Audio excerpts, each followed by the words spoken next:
नमस्कार, स्वागत है आपका। आप देख रहे हैं न्यूज़ 24। मैं हूं आपके साथ आशा झा और बुलेटिन की शुरुआत मध्य प्रदेश की बड़ी खबर के साथ।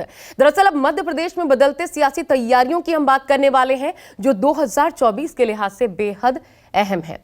चुनावी मैदान में उतरने से पहले हर पार्टी अपने कील कांटे दुरुस्त कर लेना चाहती है और इसमें फिलहाल बीजेपी सबसे आगे नजर आ रही है।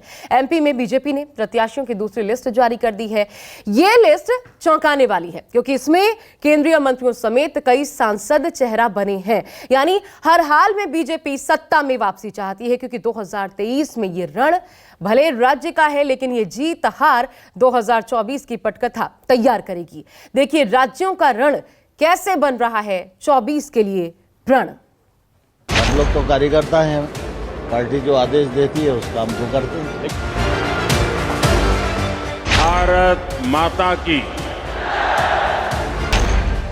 एमपी में टिकट बंटवारे की रणनीति में बदलाव क्यों? पहली बार मैं विधानसभा का चुनाव लड़ूंगा। पार्टी के इस फैसले के लिए मैं पार्टी के प्रति अपना आभार व्यक्त करता हूँ। सांसदों मंत्रियों को टिकट 24 के लिए कितना फिट? ये बताया था कि आपको कुछ काम दिया जाएगा, तुम ना नहीं करोगे, तुमको करना है। पर एक नंबर का जब टिकट डिक्लेयर हुआ तो मुझे भी आश्चर्य हुआ। 24 के रण से पहले 23 को सत्ता का सेमीफाइनल माना जा रहा है, क्योंकि इसी साल 5 राज्यों में विधानसभा चुनाव हैं। 3 राज्य राजस्थान, मध्य प्रदेश और छत्तीसगढ़ 65 लोकसभा सीटों पर सीधा असर डालते हैं। इसीलिए बीजेपी विधानसभा चुनाव में जीत पक्की कर 2024 के रण को लेकर आश्वस्त होना चाहती है। भारत माता की। शायद यही वजह है कि बीजेपी हर एक कदम फूंक फूंक कर रख रही है। मध्य प्रदेश में हर एक सीट पर बीजेपी जीत की गारंटी चाहती है और इसके लिए प्रत्याशियों का चुनाव भी काफी सोच समझकर किया जा रहा है। इस बार मुझे लगता है कि जो स्टेट की पॉलिटिक्स भी दिल्ली और राष्ट्रीय मुद्दों पर, राष्ट्रीय चेहरों पर लड़े जाने की रणनीति हमको दिखती है। कल आप देखेंगे कि नरेंद्र मोदी जी प्रधानमंत्री के भाषण में सारे मुद्दे जो हैं वो राष्ट्रीय थे। मध्य प्रदेश सरकार या मध्य प्रदेश की योजनाओं पर कोई उन्होंने मतलब उसको टच नहीं किया। जिन 39 सीटों पर उम्मीदवारों के नाम का ऐलान किया गया, उनमें से ज्यादातर सीट वो हैं जिन पर साल 2018 में बीजेपी को हार का सामना करना पड़ा था। अब सांसदों और केंद्रीय मंत्रियों पर दाव लगाकर बीजेपी ने सूबे में बदलाव की तरफ इशारा किया है, जिससे मौजूदा मुख्यमंत्री शिवराज सिंह चौहान की मुश्किलें बढ़ती हुई दिखाई दे रही हैं।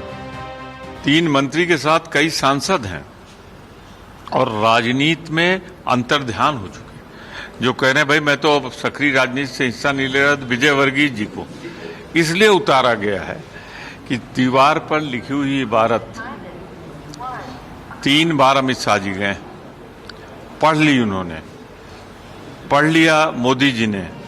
जो बोलता है उसे मालूम होता है कि आगे जो बैठे हैं वो कैसे ले रहे हैं इसको। तो इसीलिए एक शर्मनाक हार को बचाने के लिए नहीं, हार शर्मनाक न रह जाए, इसलिए ये सब उतारे जा रहे हैं। सियासी गलियारों में चर्चा जोर पकड़ रही है कि ऐसा 2024 के लोकसभा चुनाव को ध्यान में रखकर किया गया है। बीजेपी सूबे में हर सीट पर जीत की गारंटी चाहती है, इसलिए ऐसे उम्मीदवारों पर दाव लगाया गया है जो न सिर्फ अपनी सीट पर जीत दर्ज कराएं, बल्कि अपनी मजबूत पकड़ के बूते पार्टी की जीत सुनिश्चित करा सकें।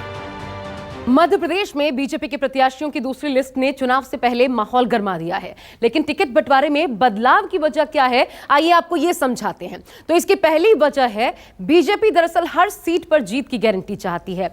दूसरी वजह 100 सीटों पर जीत की पुख्ता रणनीति तय करना। तीसरी वजह है सत्ता और संगठन में नए राजनीतिक समीकरण का गणित। बीजेपी ने बड़े चेहरों को विधानसभा चुनाव में उतारकर क्षेत्रीय और जातिगत समीकरण साधने की कोशिश भी की है। यही वजह है कि महाकौशल क्षेत्र की 2 सीटों पर 2 बड़े ओबीसी चेहरों को चुनाव में प्रत्याशी बनाया। नरसिंहपुर सीट से केंद्रीय मंत्री प्रहलाद पटेल को टिकट देकर केंद्रीय नेतृत्व ने यह संदेश भी दिया है कि चुनाव जीतने की क्षमता को ही टिकट का आधार बनाया गया है। एक और केंद्रीय मंत्री प्रहलाद पटेल भी मध्य प्रदेश की सियासी पिच पर बीजेपी के लिए बैटिंग करेंगे। प्रहलाद पटेल का चुनाव कितना अहम है ये आपको दिखाते हैं।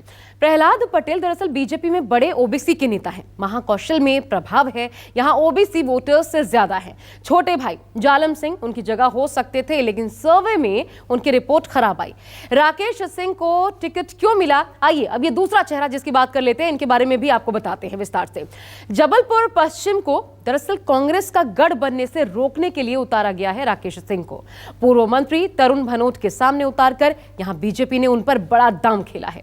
एक कारण यह भी है कि जबलपुर पश्चिम सीट पर कई दावेदार थे और ऐसे में भीतर घात का यहां खतरा था और लोकसभा के लिए नए चेहरे उतारने की तैयारी में है बीजेपी। ने मुझको पार्षद का चुनाव लड़ाया, विधानसभा का लड़ाया, राज्यसभा का लड़ाया, लोकसभा का लड़ाया। पार्टी को लगता है कि मुझे विधानसभा का चुनाव लड़ना चाहिए, तो पार्टी का आदेश सिरोधार्य है। वैसे तो केंद्रीय मंत्री नरेंद्र सिंह तोमर पर मध्य प्रदेश में चुनाव प्रबंधन के साथ चुनाव जिताने की जिम्मेदारी थी, लेकिन अब उन्हें बतौर कैंडिडेट उतार दिया है, वो भी मुरैना लोकसभा की उस दिमनी विधानसभा से जहां पर उनका मुकाबला कांग्रेस के सिटिंग एमएलए से होगा। और अब तक वो ये सोचकर चल रहे थे कि इसी दिमनी से वो अपने बेटे की एंट्री करेंगे, लेकिन अब उन्हें न सिर्फ चुनाव जीतना होगा बल्कि यहाँ की हारी हुई बीजेपी की सीटों पर भी जीत हासिल करानी होगी। जिन सांसदों को टिकट दिया गया है उनमें से ज्यादातर 4 से 5 बार के सांसद हैं। नरेंद्र सिंह तोमर 4 बार, जबकि प्रहलाद पटेल और फग्गन सिंह 5 बार सांसद रह चुके, लेकिन इन्हें टिकट देने के पीछे खास रणनीति समझ आती है।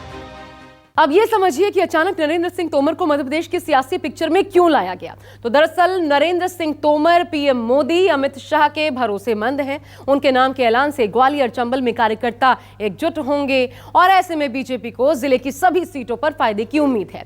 इस वक्त मुरैना जिले की 6 में से 4 सीटें कांग्रेस के पास है। तोमर के सहारे ग्वालियर चंबल में एंटी इनकम्बेंसी दूर करने की रणनीति पर भी काम किया गया है। इसके अलावा सिंधिया समर्थकों को साधने में भी तोमर सक्षम होंगे। बीजेपी की दूसरी लिस्ट में एक और नाम है, कैलाश विजयवर्गीय का नाम, और इस नाम ने भी सभी को चौंकाया। इनको टिकट क्यों दिया गया है, अब चलिए ये भी बता देते हैं आपको। तो विजयवर्गीय के सहारे दरअसल इंदौर की सभी 9 सीटों को बीजेपी साधने की तैयारी में है। जिले की 9 में से 3 सीटों पर कैलाश जीत भी चुके हैं। इसके अलावा कैलाश विजयवर्गीय के सहारे मालवा निमाड़ की 66 सीटों पर भी फोकस रहेगा।